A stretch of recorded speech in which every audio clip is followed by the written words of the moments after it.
Hello everyone, स्वागत है आप सबका मेरे चैनल में। आई होप आप सब बहुत अच्छे होंगे। तो भाई अरमान मलिक का जो है इंटरव्यू आ चुका है। और अगर मैं बात करूँ उस चैनल की, तो ये वो चैनल है जिन्होंने इनका अक्सर जो है बहुत सारे इंटरव्यू ले चुके हैं।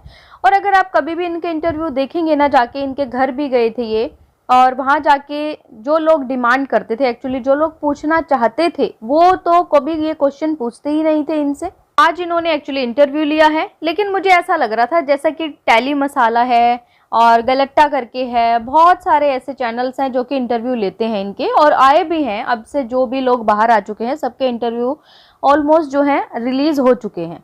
तो मैंने भी यही सोचा था, हो सकता है कि इंटरव्यू आए, और कल से बहुत सारे लोग वेट भी कर रहे थे कि भाई एक झलक तो दिखा दे अरमान मलिक की कोई, कि कहाँ है, क्या कर रहे हैं, क्या नहीं। लेकिन आखिरकार उनका इंटरव्यू इस चैनल पे आया। बहुत मतलब सोचने वाली बात है कि कहीं और क्यों नहीं आया। सबसे तगड़ा और हिट क्वेश्चन जो कि लोगों के मन में था, जो पायल से भी पूछा गया था और पायल ने मना कर दिया था, कि नो कमेंट करके पायल ने वहां पे चुप करा दिया था। और ये वाला क्वेश्चन पूछने की हिम्मत सिर्फ और सिर्फ गलट्टा करके जो चैनल है, सिर्फ उसके अंदर थी। बाकी किसी मीडिया वाले ने इनसे इस टॉपिक के बारे में नहीं पूछा था। तो एबीपी वालों ने भी क्या किया कि अरमान मलिक से ये वाला क्वेश्चन किया कि सर ऐसा ऐसा जो है ना, आपके केस के बारे में बहुत सारी बातें हो रही हैं बाहर, एफआईआर की कॉपी भी वायरल हो रही है, तो आप क्या कहना चाहते हैं इस बारे में। तो आपके अरमान मलिक जी कहते हैं कि मुझे अपनी न्यायपालिका पे पूरा भरोसा है, और ये जो केस है ये अभी कोर्ट में चल रहा है, इस पे मैं कोई टिप्पणी नहीं करना चाहूँगा। क्यों नहीं करना चाहेंगे? लोग आपके मुंह से यही तो पूछ रहे हैं कि भाई क्या हुआ था, क्या उस लड़की ने गलत बोला था, या फिर आपकी तरफ से कोई गलती हुई थी, एक्चुअली वो मामला क्या था। इस बारे में सबने पहले ही ऑलमोस्ट डिक्लेयर कर चुके हैं कि भाई इनकी फैमिली से इस चीज़ पे कोई भी मुंह नहीं खोलेगा, और ना ही किसी ने खोला है। पूरा 1 महीना हो चुका है बिग बॉस को। आपको पता है कि लगातार हर किसी का जो कमेंट सेक्शन है सिर्फ 11 ईयर गर्ल गर्ल, जस्टिस दिलाओ, ये सब चीज़ों से भरा हुआ है। लेकिन मजाल है किसी ने एक बारी भी इस टॉपिक के बारे में बात भी की। बात इनकी टिप्पणी करने की, तो टिप्पणी करनी ही क्यों है। एक्चुअली देखिए होता क्या है कि जो इंसान गलत नहीं होता ना, तो वो अपने आप को डिफेंड करता है, बताता है सामने से आके, नहीं यार मेरे साथ ऐसे ऐसे उस टाइम पे जो है ये सिचुएशन थी, मेरे साथ गलत हुआ, मेरे ऊपर झूठे इल्जाम लगाए गए थे, मेरे पास कुछ ऐसे प्रूफ्स हैं, बहुत सारी बातें होती हैं। लेकिन इन्होंने इस बारे में बिल्कुल ही चुप रह गए। ये कहते हैं कि कोर्ट का फैसला जो है आते ही लोगों को पता चल जाएगा कि क्या होने वाला है, क्या सही है, क्या गलत है। का फैसला कम से कम 4-5 साल हो चुके हैं, अब तक नहीं आया, तो आगे कितना और लोग वेट करेंगे कि भाई ये वाला केस जो है कब खत्म होगा। जब तक ये वाला केस खत्म नहीं होगा, इनके ऊपर लोग जो है उंगली उठाते रहेंगे। ये बात तो श्योर है, चाहे इन्होंने किया चाहे नहीं किया, वो बात अलग है। लेकिन ये केस जब तक चलता रहेगा ना, इनके ऊपर ये वाला जो एक इल्जाम है, ये जो दाग है ना, ये इनके ऊपर लगा रहेगा। क्योंकि पोस्को लगना कोई बहुत छोटी चीज नहीं होती। पोस्को लगना एक बहुत बड़ी चीज है भाई। जिसके ऊपर लग जाता है ना, सच में मतलब उसका जीना हराम हो जाता है। उसके ऊपर एक तरीके से ये इल्जाम लग जाता है कि इसने ये चीज की है। कि कोर्ट का फैसला अभी नहीं आया है। कोर्ट का फैसला जब आएगा, जिसके पक्ष में आएगा या फिर जो दोषी होगा उसको तो देखो सजा मिलेगी। इस बार भी इस वाले चैनल पे भी इस क्वेश्चन पे भी जो है ना चुप्पी ही साध ली। इस पे एक लफ्ज नहीं बोला कि हुआ क्या था, क्या नहीं हुआ था। फिर उसके बाद इनसे क्वेश्चन किए गए भाई विशाल के बारे में। जो मेन क्वेश्चन एक्चुअली मैं सिर्फ वही बता रही हूँ, विशाल के बारे में पूछा गया कि भाई विशाल ने आपकी फैमिली को बाहर आके बहुत उल्टा सीधा बोला है, आपकी फैमिली को बड़ा गंदा बोला है कि एकदम बकवास फैमिली है, क्या गंदी फैमिली है, ये है वो है। तो ये कहते हैं भाई विशाल तो बाहर भी चमचा है और अंदर भी चमचा ही है, और भाई ये तो वो है जो अपने कच्चे भी बेड पे छोड़ देता है। तो भाई इनको किसने बताया कि भाई उसके कच्चे बेड पे पड़े रहते हैं, या उसके कच्चे कहाँ सूख रहे हैं, कच्चे कहाँ नहीं सूख रहे। मतलब इनको वो कहते हैं ना कि एक इंसान के साथ इतना कुछ हो जाता है, या बिग बॉस हाउस में वो गया है तो वहां से सीख के क्या है। एक्चुअली मैनर्स तो इंसान सीख के आता है, एक बोलने का तरीका, ढंग, मीडिया को कैसे फेस करना है। मुझे वो चीज़ शायद इन्होंने अभी भी नहीं सीखी।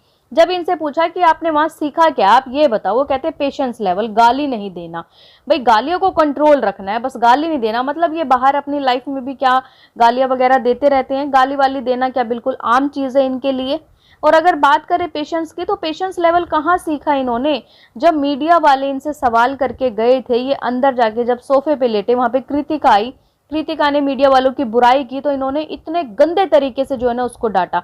पेशेंस लेवल तो वहां भी इनका दिख रहा था कि पेशेंस लेवल नहीं है इनके अंदर। को भाई ये कहते हैं कि बस वो तो बहुत कम मारा है, कम से कम मुझे तो 4-5 और मारने चाहिए थे उस टाइम पे इसको। मतलब इनको बाहर आने के बाद भी अभी ये नहीं पता चला कि दुनिया क्या कह रही है, पायल ने सही बोला था या गलत बोला था। इनको शायद ये लग रहा है कि जो मैंने किया है सिर्फ वही सही है, बाकी पूरी दुनिया ने जो देखा है वो गलत है। और ये कहते हैं कि भाई मैं बाहर आया, मेरे को जो है लोगों का इतना सारा प्यार देखने को मिला। मतलब वो कौन से लोग हैं जो इतना प्यार कर रहे हैं? सबसे ज्यादा जब वोट मिले हैं कि भाई घर से एविक्ट करना है उसको वोट करो, तो फर्स्ट नंबर पे अरमान मलिक थे। तो क्या ये प्यार है या फिर ये हेट है? देखो इनको ये नहीं पता लग रहा कि भाई प्यार क्या होता है, हेट क्या होती है। मतलब सबसे ज्यादा जहां पे मुझे वोट मिले हैं तो वो भाई मैं लोगों का प्यार समझूंगा, चाहे वो नेगेटिविटी से ही क्यों ना मिले हो। मतलब कहीं ना कहीं लोग इनको ये, इनका शायद मानना ये है कि लोग कहीं ना कहीं मुझे याद तो करते हैं ना, चाहे वो हेट में ही मुझे याद क्यों ना करते हो। इनसे पूछा गया कि भाई ट्रॉफी लेने के हकदार कौन है, आपको क्या लगता है किसे ट्रॉफी मिलनी चाहिए? तो इन्होंने अपने बेस्ट फ्रेंड रणवीर शौर्य का नाम लिया कि देखिए 20 साल का एक्सपीरियंस है उनको, तो मैं चाहता हूं कि भाई वो खेले भी बहुत अच्छा है और ट्रॉफी भी उनको मिले। लेकिन साथ में कृतिका का भी नाम लिया कि आपको ये नहीं लगता कि भाई कृतिका वहां तक पहुंच गई है तो उसको ट्रॉफी मिलनी चाहिए? तो ये कहते हैं भाई कृतिका को भी मिलनी चाहिए। और मैं तो ये कहता हूं जो बिना सोचे समझे कोई अगर इस घर में किसी ने खेला है तो वो मेरी गोलू है। सच में जो है गोलू ने बिना दिमाग के खेला है या फिर गोलू जो है गुड्डू गुड्डू करके यहाँ तक पहुंच गई है? सबको पता है कि गोलू यहाँ पे कैसे पहुंची है। और जब एक बार गोलू को नॉमिनेट भी किया गया था तो वो किस तरीके से भड़क उठी थी। इवन जो है उसने अपनी पूरी भड़ास शिवानी के ऊपर निकाल दी थी। वो वाला सीन भी सबको याद होगा जब शिवानी से कृतिका की लड़ाई हुई थी। यही बात इनके डिवोर्स की, तो डिवोर्स के ऊपर इनका कहना है, जब पूछा गया इनसे कि भाई डिवोर्स को लेके इतनी सारी बातें फैल रही हैं, आप क्या कहना चाहोगे? तो कहते हैं कि देखिए बहुत सारी चीज ऐसे हो जाती है बाहर की, सिचुएशन ऐसी हो जाती है, ये है वो है, लेकिन पायल कभी मेरे साथ ऐसा नहीं करेगी। मेरे घर की दीवारें बहुत, मतलब वही घिसे पिटे जो डायलॉग रहते हैं, मेरे घर की दीवारें बहुत मजबूत है, मेरा ये मजबूत है वो मजबूत है। लेकिन भाई पायल ने जो भी किया था, जो डिवोर्स का ड्रामा किया, वो सिर्फ और सिर्फ व्यूज के लिए किया था। सब लोगों को पता है, अच्छे से पता है कि व्यूज के लिए उसने ड्रामा किया था। अगर किसी को डिवोर्स लेना होता ना तो वो इस तरीके से ढिंडोरे नहीं पीटता, व्लॉग नहीं बनाएगा ना, वो ऐसे बोलेगा बार बार मैं अब डिवोर्स ले रही हूँ, उनको आने दो, बस आने के बाद हम बैठ के तीनों बातें करेंगे, हम ये करेंगे। जो भी मैं ये कहती हूँ, इनको नहीं, बहुत सारे ब्लॉगर ऐसे हैं जो बहुत ड्रामा करते हैं सोशल मीडिया पे। इनकी पॉलीगैमी की ये कहते हैं कि मैं पॉलीगैमी को प्रमोट नहीं करता, अब मेरे साथ ऐसा हो गया तो मैं क्या करूँ भाई, मैं क्या कर सकता हूँ? अब मेरा तो सोशल मीडिया पे काम है, मुझे तो सोशल मीडिया पे दिखाना है भाई, मेरा तो ये काम है। तो आप प्रमोट नहीं करते, ठीक है, मान लिया, बिल्कुल 100% कहते हैं कि भाई आप नहीं चाहते कोई और भी आए। और वैसे भी क्यों चाहेंगे भाई, इनके बराबर में टक्कर में अगर कोई ऐसा आ जाएगा तो इनको कौन देखेगा? जैसे कि एक फैमिली आ चुकी है सन्नी राजपूत वाली, वो भी अपनी 2 बीवियां लेके सेम अरमान के जितने भी कंटेंट थे सब वो कॉपी करते हुए आ रहे हैं। एक दिन पायल बहुत रोई थी अपनी फैमिली को लेके, तो वो उनकी एक वाइफ जो है रो रही थी सेम ऐसा ही ड्रामा करके। पायल का कहीं ऑपरेशन हुआ है तो उनकी वाइफ का भी पीछे पीछे ऑपरेशन हो गया। मतलब हद होती है कॉपी करने की भी। अपना भी इंसान का कोई कंटेंट होता है लेकिन उनका ऐसा कोई कंटेंट नहीं है। तो बात ये है कि भाई पॉलीगैमी को ठीक है आप नहीं कह रहे प्रमोट करें, लेकिन आप सोशल मीडिया पे दिखा रहे हो, तो आपको देख के बहुत सारे लोग जो है आ रहे हैं इस फील्ड में। चाहे वो, मैं कह रही हूँ 2 बीवियां रखने वाली बात नहीं है, वो सिर्फ पैसा कमाने के लिए 2 को इकट्ठा लेके आओ और खूब अच्छे से जो है दिखा के लोगों से पैसा कमाओ। ये था एक अरमान मलिक का इंटरव्यू और मेन क्वेश्चंस थे जो मैंने आपको बता दिए हैं कि ये सब हुआ है। और रही बात उनके केस की, तो भाई इस बार भी वो चुप्पी साध गए हैं, खुल के कुछ भी नहीं बताया है। तो आप लोगों का क्या कहना है इस वीडियो के बारे में, कमेंट करके मुझे जरूर बताएं। और अगर आपको ये वीडियो पसंद आए तो प्लीज चैनल को लाइक करें, सब्सक्राइब करें, शेयर करें एंड बेल आइकन को प्रेस करना बिल्कुल ना भूलें। सो बाय, मैं मिलती हूँ आपसे एक न्यू वीडियो में, तब तक के लिए बाय।